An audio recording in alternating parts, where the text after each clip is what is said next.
Allez,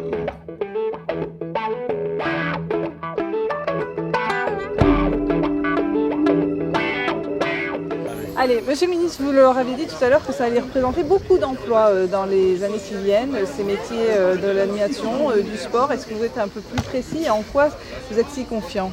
Je suis très confiant parce que l'aménagement des rythmes scolaires amène aujourd'hui de très nombreux maires à créer des activités pour les enfants autour notamment des questions sportives. Et là, nous pouvons donc lier jeunesse, insertion professionnelle, qualification, pour des emplois qui sont non délocalisables et qui seront utiles pour la jeunesse de ce pays. Donc moi je suis très content de voir un équipement qui est absolument remarquable en termes de structure, qui est formé et accompagné par des personnes très qualifiées.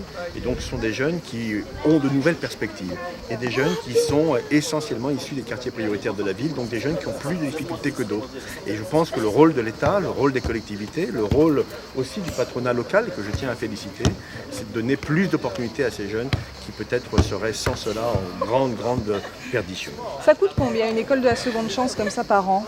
Oh, vous savez, il ne faut pas regarder uniquement le coût, même si il existe. Très concrètement, pour 176 jeunes ici présents, nous avons mobilisé de la part de l'État 146 000 € et l'IMSAT a mobilisé en fonds propres 205 000 €.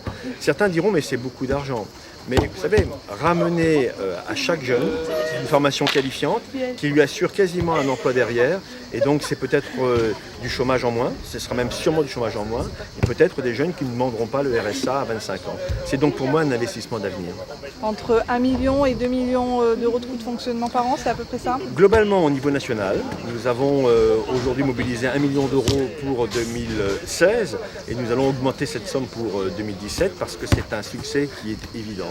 Et dans ce cadre-là, l'argent de l'État, accompagné par celui des collectivités territoriales, accompagné par y compris les crédits de l'apprentissage, permettent à des jeunes de retrouver une deuxième chance.